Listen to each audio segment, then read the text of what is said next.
Hello everyone, welcome back to my YouTube channel science learning academy. मैं हूं आपके educator Neha Saini. तो आज मैं एमसीक्यू प्रैक्टिस कराने वाली हूं। टॉपिक है आपका नेचुरल रिसोर्सेज। ठीक है, आज हम नेचुरल रिसोर्सेज के ऊपर कुछ एमसीक्यू प्रैक्टिस करेंगे। इसमें मैंने 10 एमसीक्यूज़ रखे हैं। अगर आप लोगों का रिस्पॉन्स अच्छा आता है तो और सेशंस भी हम इसमें रखेंगे। ठीक है, इससे रिलेटेड कोर्स भी मैंने ऑलरेडी अपलोड कर दिया है। प्लेलिस्ट में जा कर के आप देख सकते हैं। क्लास 9th कंप्लीट कोर्स करके प्लेलिस्ट बनी हुई है। सो फर्स्ट क्वेश्चन है, the water pollution can be defined in A several ways, which of the following statement does not give the correct definition. Water pollution जो है उसको define किया गया है सेवरल वेज के अंदर। तो आपको बताना है कि कौन सा ऐसा स्टेटमेंट है जो कि करेक्ट नहीं है। ठीक है, सो फर्स्ट है the addition of undesirable substance to the body. Water pollution क्या होता है? अनडिज़ायरेबल सब्सटेंस का एडिशन होता है वाटर बॉडीज़ के अंदर। बिल्कुल सही है। नेक्स्ट है the removal of undesirable substance from water bodies. Water bodies जो रिमूवल होता है अनडिज़ायरेबल सब्सटेंस का वाटर बॉडीज़ से। ओके, नेक्स्ट है a change in pressure of the water bodies. क्या वाटर बॉडीज़ का प्रेशर चेंज होता है? नहीं होता है। ठीक है, so the correct answer is option number C. Okay, next है deforestation may cause the disease of. जो डिफॉरेस्टेशन है may cause the chances of, किसके चांसेस को रिड्यूस कर देता है? सो फर्स्ट है फ्रीक्वेंट लैंडस्लाइड, बी है erosion of surface oil soil, C है रेनफॉल, डी है frequent cyclone. So the correct answer is rainfall. जो डिफॉरेस्टेशन है वो रिड्यूस कर देता है chances of rainfall. Next question है soil conservation is the process. Soil conservation कैसा प्रोसेस है? सॉइल कंजर्वेशन एक ऐसा प्रोसेस है जिसके थ्रू हम क्या कर सकते हैं? सॉइल को प्रोटेक्ट कर सकते हैं उसके लॉस से। ठीक है, तो option number B is correct. ये ऑयल नहीं है, सॉइल है। ठीक है, ये क्या है? सॉइल है। Soil is protected against loss, तो ऑप्शन नंबर बी ये सॉइल है। ठीक है, soil is protected against loss. Next question है which one of the following is an example of non renewable resources. Non renewable resources और renewable resources दोनों के बारे में मैं ऑलरेडी डिस्कस कर चुकी हूँ। बेसिकली अगर मैं आपको डिफरेंस बताऊँ तो रिन्यूएबल रिसोर्सेज वो रिसोर्सेज होते हैं जो जल्दी से रन आउट नहीं होते हैं, यानी कि जो जल्दी से ख़त्म नहीं हो सकते हैं, और रिन्यूएबल हो सकते हैं, जैसे कि आपकी sunlight, wind.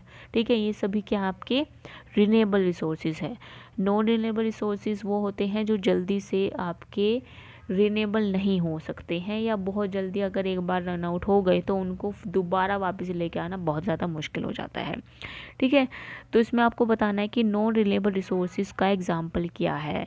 So coal and minerals. ठीक है, कोयल एंड मिनरल क्या है? नॉन रिन्यूएबल रिसोर्सेज का एग्जाम्पल है। So option number D is correct. Next question है which of the following is renewable resources. इसमें से कौन सा आपका ऐसा है जो कि रिन्यूएबल रिसोर्सेज है? So trees are the renewable resources. Trees क्या होते हैं? आपके रिन्यूएबल रिसोर्सेज होते हैं। नेक्स्ट क्वेश्चन है the temperature of earth will if no atmosphere is around the earth. इन्होंने बोला कि अर्थ के अराउंड अगर कोई भी एटमॉस्फेयर ना हो तो उस टाइम पे टेम्परेचर क्या होगा अर्थ का? ठीक है, वो इंक्रीज़ करेगा, डिक्रीज़ करेगा, सेम रहेगा, क्या रहेगा? So the earth temperature is increase during day and decrease during the night. जो बेसिकली क्या होगा, अर्थ का टेम्परेचर दिन के टाइम पे बढ़ जाएगा और रात के टाइम पे कम हो जाएगा। ठीक है, क्योंकि कोई भी एटमॉस्फेयर नहीं है। तो जब सन राइज होगा तो टेम्परेचर ऑब्वियस सी बात है इंक्रीज़ होगा। जब सन सेट हो जाएगा उस टाइम पे क्या होगा, आपका टेम्परेचर डाउन हो जाएगा। ओके, यानी कि कांस्टेंट टेम्परेचर मेंटेन नहीं रहेगा। नेक्स्ट क्वेश्चन है what would happen if all oxygen present in the environment is converted to ozone. क्या होगा अगर सारी की सारी जो ऑक्सीजन है वो किसके अंदर कन्वर्ट हो जाए? ओजोन के अंदर कन्वर्ट हो जाए।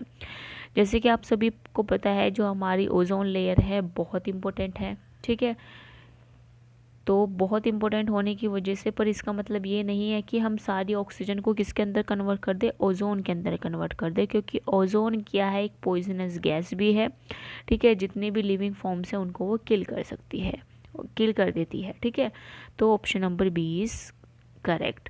तो ओजोन विल बिकम पॉइजनस, यानी कि जो ऑक्सीजन अगर वो कन्वर्ट हो गई ओजोन के अंदर तो हमारा एटमॉस्फेयर क्या हो जाएगा? पॉइजनस हो जाएगा, और जितने भी लिविंग फॉर्म्स है वो सभी क्या हो जाएंगी? किल हो जाएंगी। ओके, नेक्स्ट क्वेश्चन है which one of the following factor does not lead to soil formation in nature. इसमें से कौन सा ऐसा फैक्टर है जो कि सॉइल फॉर्मेशन के अंदर काम नहीं आता है। सो सन, वाटर एंड विंड तीनों क्या करते हैं, सॉइल फॉर्मेशन में हेल्प करते हैं। तीनों फैक्टर्स का इफेक्ट होता है सॉइल फॉर्मेशन पे, लेकिन पॉलीथीन बैग्स का कोई इफेक्ट नहीं होता है सॉइल के फॉर्मेशन में, बल्कि सॉइल को पोल्यूट करने में और वाटर को पोल्यूट करने में पॉलीथीन बैग्स का बहुत रोल है। ठीक है। नेक्स्ट क्वेश्चन है the two forms of oxygen found in the atmosphere. वो कौन सी दो फॉर्म है ऑक्सीजन की जो कि हमारे एटमॉस्फेयर के अंदर देखने के लिए मिलती है। So the correct answer is ozone and oxygen. Ozone and oxygen क्या है, ऑक्सीजन की दो फॉर्म्स है जो कि हमारे एटमॉस्फेयर के अंदर आपको देखने के लिए मिलती है। सो नेक्स्ट क्वेश्चन है, लास्ट क्वेश्चन है among the given options which one is not correct for the use of large amount of fertilizer and pesticides। इसमें दिए गए ऑप्शंस में या इनमें दिए गए जितने भी ऑप्शंस हैं उनमें कौन सा जो ऑप्शन है वो सही नहीं है अगर हम यूज़ करते हैं लार्ज अमाउंट ऑफ फर्टिलाइजर्स और पेस्टिसाइड्स का। सो आपको सबसे पहला ऑप्शन ही दिख रहा होगा, दे आर इको फ्रेंडली।